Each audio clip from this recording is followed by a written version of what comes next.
حضرت عیسیٰ کی ولادت کی طرف اشارہ ہے، اور اس آیت کا جو میں نے آج کے لیے موضوع کا انتخاب کیا ہے اس سے ربط بھی ہے، اور ویسے تو جس موضوع پہ میں گفتگو کرنے والا ہوں اس پہ اور بھی آیتیں اس کا سرنامہ کلام بن سکتی تھی، مگر میں نے یہ آیت اس وجہ سے چنی کہ یہ وقت بھی مناسب ہے کیونکہ آج تقریباً آدھی دنیا ہمارے اس رسول عیسیٰ کے ولادت کا جشن منا رہی ہے، تو اسی بہانے چونکہ عیسیٰ ہمارے رسول ہیں، اولو العزم پیغمبر ہیں، تو ان کا بھی تذکرہ اسی بہانے ہو جائے۔ ایک صلوات ارشاد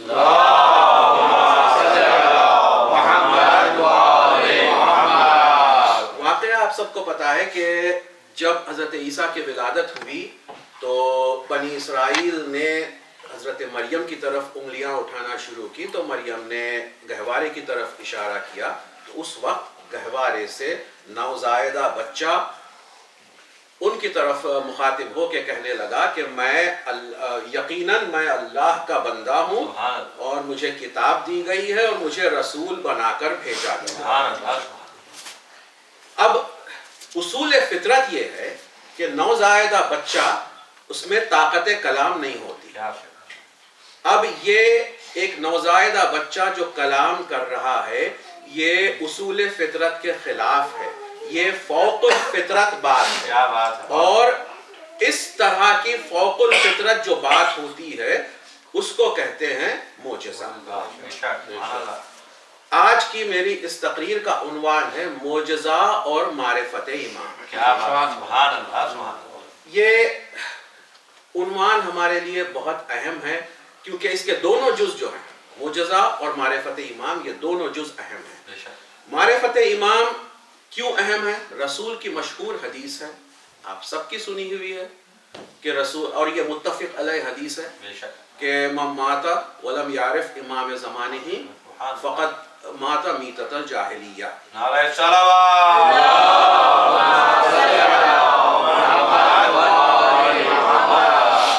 رسول نے ارشاد کیا کہ اگر کوئی مر جائے اور اپنے امام زمانہ کو نہ پہچانے تو اس کی موت جاہلیت کی موت ہے، اور یہ جاہلیت اس دور کو کہتے ہیں جو عرب میں کفر و شرک کا دور تھا، جو بت پرستی کا دور تھا بعثت رسول سے قبل کا زمانہ۔ تو آج کے دور میں بھی اگر کوئی اپنے امام کو پہچانے بغیر مر جائے تو وہ ایسے ہی ہے جیسے وہ ایام جاہلیت میں مرا۔ تو ایک تو یہ ہے کہ جیسا میں نے کہا کہ یہ متفق علیہ حدیث ہے، اور سنی اہل سنت کی کتاب کا بھی حوالہ دے دوں کہ یہ صحاح ستہ کی مشہور ترین کتابوں میں سے ایک کتاب، جو اکثر اہل سنت کے حساب سے تیسری معتبر ترین حدیث کی کتاب ہے بعد بخاری اور مسلم، مسند احمد حنبل، اس کی یہ حدیث ہے۔ اور یہ حدیث ہماری اس دعوے کا مکمل ثبوت ہے جو ہم شیعہ کہتے ہیں کہ ہر دور میں امام برحق کا موجود رہنا ضروری ہے۔ یہ حدیث بالکل کھلی ہوئی اس کی دلیل ہے جس سے کوئی انکار نہیں کر سکتا، اور اہل سنت حضرات بھی اس بات سے واقف ہیں کہ اس حدیث کو اگر مان لے، منوان مان لیں، تو ان کو کوئی راستہ نہیں ہے سوائے یہ کہ یہ کہہ دیں کہ شیعہ حق پر ہیں۔ مگر اب اس سے بچنے کے لیے انہوں نے بڑی ہی عجیب حدیثیں اختراع کی ہیں۔ اب کتابوں میں یہ بھی بحث ملتی ہے کہ انہوں نے کہا کہ جی یہ حدیث کے معنی تقریباً وہی ہیں کہ رسول کی ایک اور حدیث تھی جس میں رسول نے کہا کہ کوئی مر جائے اور اپنے وقت کے امیر کی بیعت نہ کرے تو وہ جہالت کی موت مرا۔ تو مطلب یہ ہے کہ آج جو کینیڈا میں جتنے مسلمان ہیں ان کو جا کے اسٹیون ہارٹر کی بیعت کرنا چاہیے ورنہ جاہلیت کی موت۔ اس سے بڑھ کے ایبسرڈیٹی کی حد کیا ہو سکتی ہے کہ حق کو ماننے سے انکار، حق سے بچنے کی کوششیں کس حد تک جا سکتی ہیں۔ ایک صلوات ارشاد کرو۔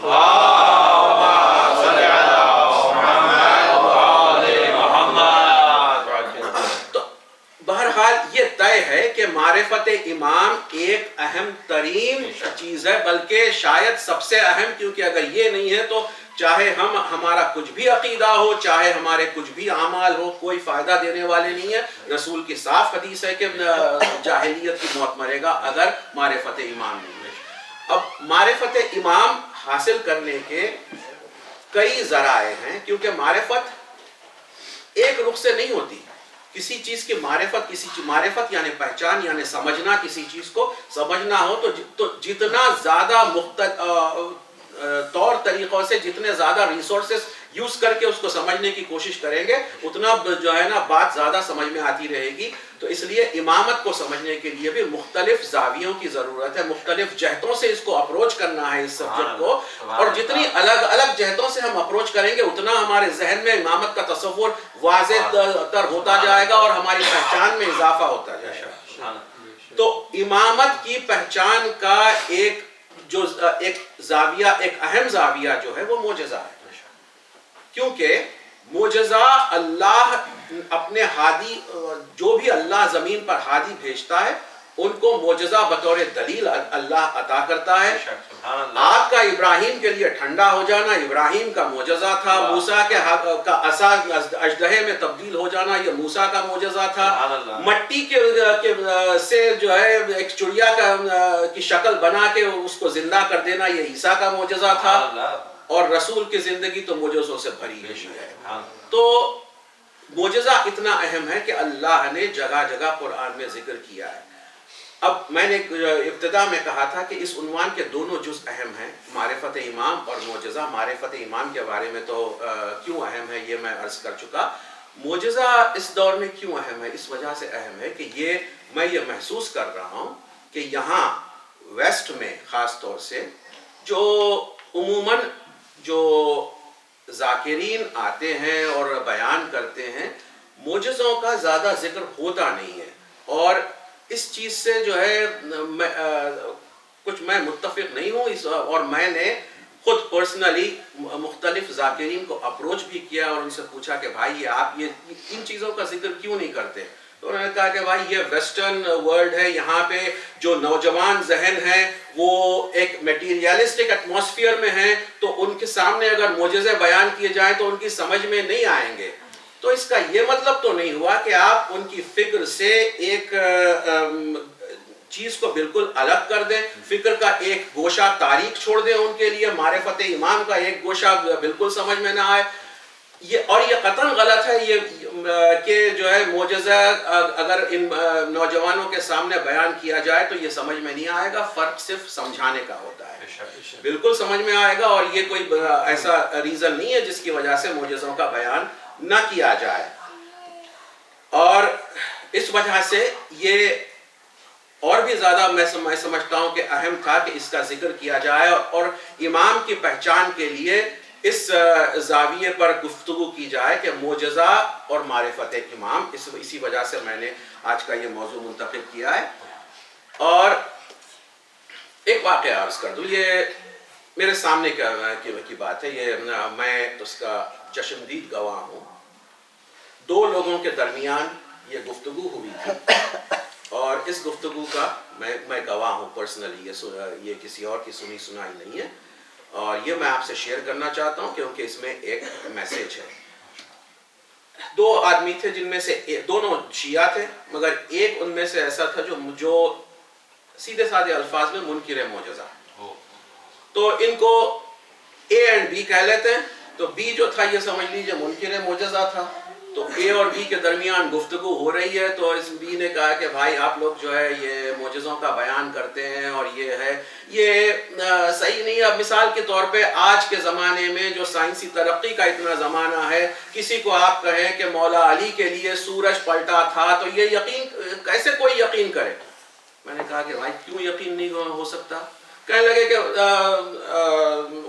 تو اے نے سوال کیا پلٹ کے کہ بھائی کیوں نہیں ہو سکتا؟ تو وہ بی کہنے لگے کہ بھائی دیکھیے یہ زمانہ تو آپ کو پتا ہے کہ اس زمانے میں یہ تصور تھا کہ سورج زمین کے اطراف گردش کرتا ہے تو کہا گیا کہ سورج پلٹ کے آیا، جبکہ اب ہم کو پتا ہے کہ سورج گردش نہیں کرتا بلکہ زمین اپنے محور پر گھومتی ہے، جس کی وجہ سے جو ہے سورج طلوع اور غروب ہوتا ہے. تو اے نے پلٹ کے ان سے کہا کہ بھائی اگر ٹھیک ہے چلیے یہ مانے لیتے ہیں، بالکل یہی بات ہے، مگر کسی آبزرور کے لیے جو دیکھ رہا ہے وہ عام الفاظ میں اگر کہے گا چاہے زمین اپنے محور پہ واپس گھوم جائے تو سورج پھر سے آ جائے، تو اگر وہ یہ کہہ دے کہ سورج پلٹا تھا تو اس میں برائی کیا ہے؟ کہنے لگے کہ اچھا اتنا بڑا ایسٹرونومیکل واقعہ ہو جائے اور دنیا کے کسی خطے میں اس کا کوئی ریکارڈ موجود نہ ہو. تو اب یہاں پر دو باتیں ہیں. پہلے تو یہ ہے کہ کیا آپ نے دنیا کے ہر خطے کا ہر ایسٹرونومیکل ریکارڈ دیکھ لیا؟ یہ تو فزیکلی پاسبل نہیں ہے. تو بہرحال ایک گنجائش موجود ہے کہ شاید اور جستجو کریں تو مل جائے. دوسری چیز، اب یہ جو دوسرے صاحب تھے وہ جو ان کو سمجھا رہے تھے نبی کو، وہ کہنے لگے کہ بھائی دیکھیے آپ نے کہا کہ یہ سائنٹیفک دور ہے، چلیے ہم سائنٹیفک طریقے صحیح سے گفتگو کرتے ہیں. آئنسٹائن کی تھیوری آف ریلیٹیوٹی کتاب آپ نے پڑھی ہوگی، تو وہ جو دوسرے صاحب تھے وہ بھی کچھ سائنس جانتے تھے، تو وہ کہنے لگے کہ ہاں. تو انہوں نے کہا کہ بھائی دیکھیے آئنسٹائن کی تھیوری آف ریلیٹیوٹی میں یہ بات صاف ہے کہ ٹائم ایبسلیوٹ نہیں ہے. There is no such thing as absolute time. Time is relative. اور ٹائم جو ہے یہ اسپیس یا میٹر کی ایک پراپرٹی کا نام ہے. تو جو وقت کا خالق ہے، جس نے وقت کو خلق کیا، کیا اس میں یہ قدرت نہیں ہے کہ ایک مختصر سے خطے کے لیے وقت کو دوبارہ پلٹا دے تاکہ علی کی نماز قضا نہ ہو؟ ایک صلوات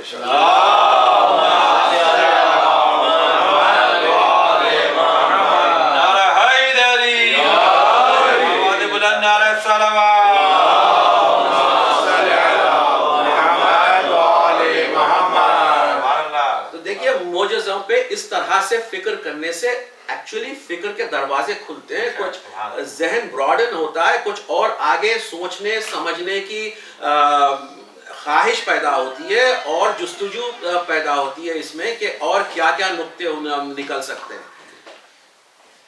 نقطوں کے حوالے سے ایک اور بات ان بچوں کے لیے میں عرض کر دوں کہ بھائی آپ سب نے حضرت موسیٰ کے معجزے کے بارے میں تو سنا ہے کہ موسیٰ اپنے بھائی ہارون کے ساتھ جب فرعون کے دربار میں آئے اور انہوں نے دین حق کا پرچار کیا، فرعون نے کہا اور کہ یہ جو ہے یہ جادوگر ہیں، ان کے مقابلے میں جادوگر جمع ہوئے. سب کا جانا ہوا واقعہ ہے بالکل مختصر کہ جادوگر کے پاس رسی تھی، انہوں نے رسی زمین پہ ڈال دی، وہ سانپ بن گئے. موسیٰ نے عصا اپنا زمین پہ ڈالا تو وہ اژدہا بن گیا اور اس اژدہے نے ان سب سانپوں کو ان رسیوں کو نگل لیا.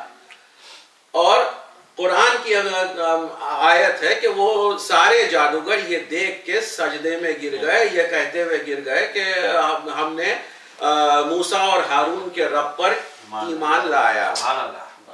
اب میرا ایک سوال ہے یہاں پر کہ فرعون کے دربار میں صرف جادوگر نہیں تھے، دربار بھرا ہوا تھا، کئی لوگ تھے، بڑے بڑے عمراء اس وقت کے تھے. اب یہ صرف جادوگر ہی کیوں سجدے میں گرے؟ ایک سوال ہے، ایک فکر انگیز ایک نقطہ ہے کہ اس وقت یہ دیکھ کے کہ موسیٰ کے اژدہے نے وہ ان رسیوں کو نگل لیا، صرف جادوگر سجدے میں کیوں گرے؟ دوسروں پہ یہی اثر کیوں نہیں ہوا؟ ایک ہی اس کی وجہ ہے، جادوگر صاحبان علم تھے، بغیر علم کے جادوگر نہیں بنے تھے، وہ صاحبان علم تھے. وہ جانتے تھے کہ انہوں نے جب اپنی رسیاں زمین پر پھینکی تھی تو وہ جب سانپ بن گئے تو یہ ایک ایلوژن تھا، یہ صرف ایک ایلوژن تھا. اور جب موسیٰ نے اپنا عصا پھینکا اور وہ اژدہا بن گیا اور اس اژدہے نے جب یہ ان رسیوں کو نگل لیا اور واپس عصا کی شکل میں چلے گیا تو انہوں نے دیکھا کہ یہ ایلوژن نہیں ہو سکتا، کیونکہ رسی جو تھی وہ ایک میٹر تھی جو کہ چلا گیا. اور آج کے دور میں تو یہ بات ہم کو اور زیادہ اچھی طرح سے سمجھ میں آنی چاہیے کہ one of the universal rules جو ہیں، لاز جو ہیں، یونیورسل لاز ہے کہ matter can neither be created nor destroyed.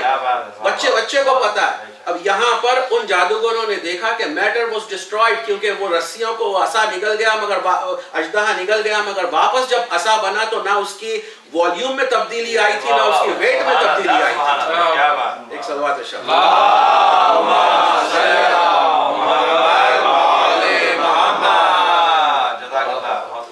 تو معرفت امام کے لیے علم بھی بہت ضروری ہے. سب کو ہم کو خیال رکھنا چاہیے کہ اگر علم ہو تو اگر کوئی بھٹکا ہوا بھی ہو تو سیدھے راستے پہ آ سکتا ہے.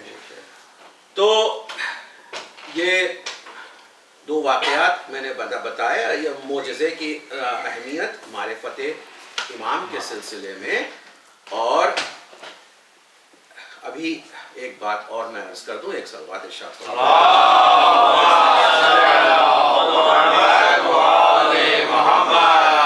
کہ دیکھیے آج کا میرے مجلس کا میسیج یہی ہے کہ معجزہ امام کا کوئی معجزہ ہو تو اس کو بیان کرنے سے گھبرائیں نہیں، بلکہ اس پر غور کریں کہ اس میں اور کیا کیا نقطے ہماری فکر کے لیے نکل سکتے ہیں اور اس سے ہم کو کیا کیا مل سکتا ہے.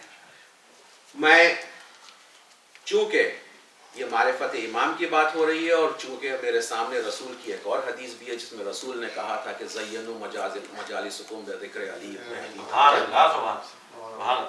ایک حضرت علی کے زندگی کا ایک اور واقعہ بیان کرتے ہوئے میں اختتام کی طرف جاؤں گا کہ یہ جنگ نہروان جو ہوئی تھی یہ بڑی عجیب جنگ ہے.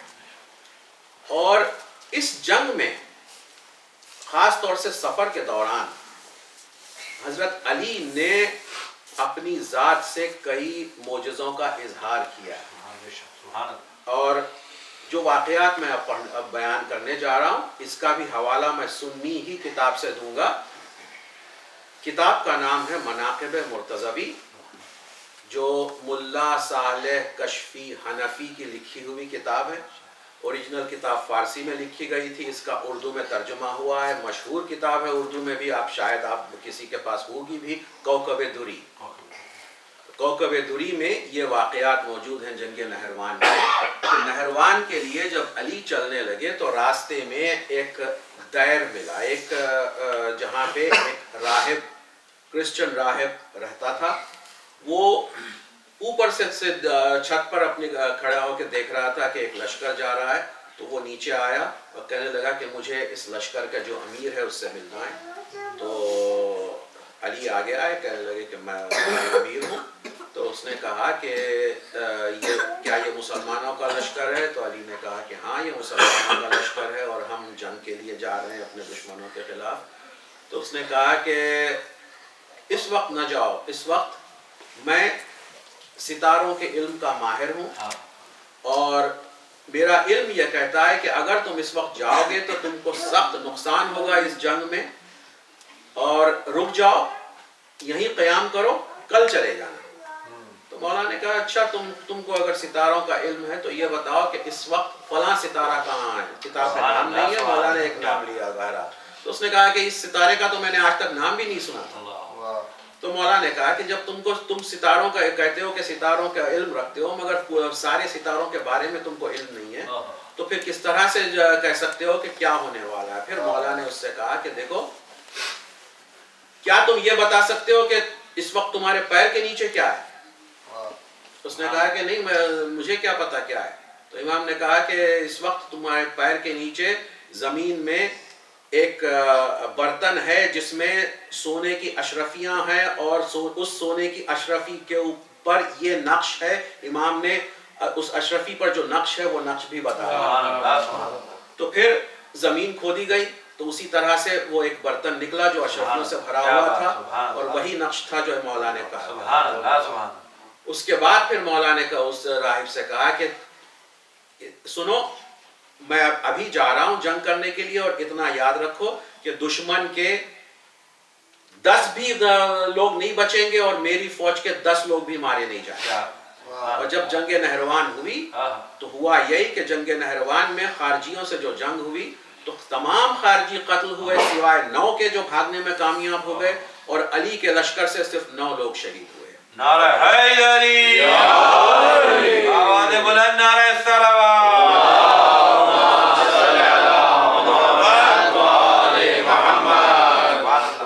اور اس مولا کے اس معجزے کا اثر یہ ہوا کہ وہ راہب اس نے پھر دین اسلام اختیار کر لیا، اور وہ بھی مولا کے ساتھ ہو گیا اس جنگ میں، وہ بھی تھا. نعرہ صلوات. قرآن میں یہ معجزوں کا بیان یوں ہی نہیں ہے، اس میں اس کا بھی ایک مقصد ہے. اور معجزے بہرحال ایک حق نمائی کا ایک راستہ ہے، بے شک، حق کا راستہ بتاتے ہیں، بے شک، اور یہ معجزے آج بھی جاری ہیں۔ بے شک، خاص طور سے عزاداری کے حوالے سے معجزوں کی کوئی لمٹ نہیں ہے۔ دیکھیے معجزہ اس وقت تک رہتا ہے جب تک صاحب معجزہ موجود بے ہے۔ شک، سبحان اللہ، کیا بات ہے، بہت موسیٰ کا عصا معجز نما تو تھا کہ وہ عصا کو پھینکا جائے تو وہ اژدہا بن جائے، مگر وہ عصا اگر آج کسی کو مل جائے تو وہ زندگی بھر زمین پر پھینکتا رہے، وہ عصا نہیں بن کیا جائے، بات، اس کے لیے موسیٰ کا ہاتھ چاہیے۔ سبحان اللہ، سبحان اللہ۔ تو مگر آج جو عزاداری امام حسین کے حوالے سے جو معجزے ہوتے ہیں، بے شک، تو اس کا مطلب یہ ہے کہ اس عزاداری کا کوئی وارث ہے بے جو شک، معجز بے نما شک، ہے، سبحان جس کی اللہ، وجہ سے یہ بے شک، معجزے ہوتے ہیں۔ بے شک، تو ایک عزاداری کے تاریخ میں کئی عجیب واقعات ملتے ہیں جہاں پہ کاز اینڈ ایفیکٹ کے اصول کو توڑا گیا۔ معجزہ نام ہی یہی ہے کہ کاز، یہ دنیا جو ہے یہ کاز اینڈ ایفیکٹ کی دنیا کیا ہے، بات، بہت اور اس کاز اینڈ ایفیکٹ کے لنک کو جب توڑا جائے تو وہ معجزہ ہے۔ سبحان اللہ۔ تو ایام تاریخ عزاداری میں کئی معجزے ملتے ہیں۔ ایک واقعہ میں بیان کر کے آج کی مجلس تمام کرتا ہوں، اسی کو مصائب کا بیان سمجھ لیجئے۔ حیدرآباد دکن کے مشہور خطیب علامہ اختر زیدی مرحوم، وہ یہ واقعہ اکثر ممبر سے پڑھا کرتے تھے کہ کسی مقام پر ایک مومنہ رہتی تھی جو کافی ضعیف تھی، اور اس کا دنیا میں کوئی نہیں تھا، سارے اس کے رشتہ دار جو تھے، شوہر وغیرہ سب کا انتقال ہو چکا تھا، صرف اور صرف ایک بیٹی تھی جو اس کے ساتھ رہتی تھی۔ اور یہ مومنہ ہر سال جب محرم کا چاند فلک پر نمودار ہوتا تھا تو یہ اپنے گھر میں غربت کے باوجود فرش عزا کا اہتمام کرتی تھی، اور ہر روز اس کے گھر میں مجلس ہوتی تھی، محلے کی بیویاں جمع ہوتی تھی اور حسین پر گریہ ہوتا تھا، اور یہ سارا انتظام اس کی بیٹی کرتی تھی کیونکہ اس ضعیفہ میں اتنی قوت نہیں تھی کہ وہ یہ سب انتظام کر سکے۔ پھر ایک دن ایسا ہوا، ایک سال ایسا ہوا کہ محرم ابھی بس آنے والا ہے کہ اس ضعیفہ کی بیٹی علیل ہوئی اور اسی علالت میں اس کا انتقال ہو گیا۔ ظاہر بات ہے بیٹی کا انتقال، اس کے دل کو صدمہ تو ہوا، مگر وہ جب بھی روئی وہ اپنی یہ بیٹی کو یاد کر کے نہیں روئی، بلکہ وہ یہ کہہ کے روئی کہ محرم کا چاند ہونے والا ہے اور میرے گھر میں عزائے حسین کا انتظام کرنے والا کوئی نہیں رہا۔ یہ جو جذبہ ہے، اسی کی ہم سے ہمارے اماموں نے خواہش کی ہے اور رسول نے خواہش کی ہے کہ ہم سے محبت اس طرح سے کرو کہ وہ محبت تمہاری ہر دوسری محبت سے کے اوپر ہو، تو وہ محبت زیادہ ہو تمہاری اپنی ذات سے محبت سے، اپنی اولاد سے محبت سے، اپنے مال کی محبت سے زیادہ ہماری محبت ہو، تبھی محبت کا حق ادا ہوتا ہے۔ اللہ ہم سب کے دلوں میں ایسی ہی محبت اہل بیت پیدا کرے۔ وہ جیسے جیسے محرم کا مہینہ قریب آتا جا رہا ہے، اس بڑھیا کی پریشانی میں اور اس کے صدمے میں اضافہ ہوتا جا رہا ہے، حتیٰ یہ کہ وہ وقت بھی آ گیا کہ جب محرم کا چاند فلک پہ نمودار ہو گیا اور یہ بوڑھی عورت اکیلی اپنے گھر میں بیٹھ کے گریہ کر رہی ہے کہ محرم کا چاند ہو گیا اور میرے گھر میں عزا کا انتظام نہیں ہے، کیا اس سال حسین میرے گھر میں مہمان نہیں رہیں گے؟ اتنے میں کسی نے دروازے پر دستک دی، یہ گئی، اس نے دروازہ کھولا تو دیکھا وہاں پہ ایک خاتون کھڑی ہیں عبا میں ملبوس، اور وہ خاتون کہنے لگی کہ کیا مجھے کچھ دن رہنے کے لیے تمہارے پاس جگہ مل سکتی ہے؟ تو اس بوڑھی نے فوراً کہا کہ ہاں بی بی آئیے، آپ ضرور آئیے، مگر میری ایک شرط ہے، میری شرط یہ ہے کہ آپ یہاں رہیے، مجھے آپ سے کچھ اور نہیں چاہیے، بس میرے گھر میں عزائے حسین کا انتظام کرنا ہے، یہ انتظام آپ کریں گی۔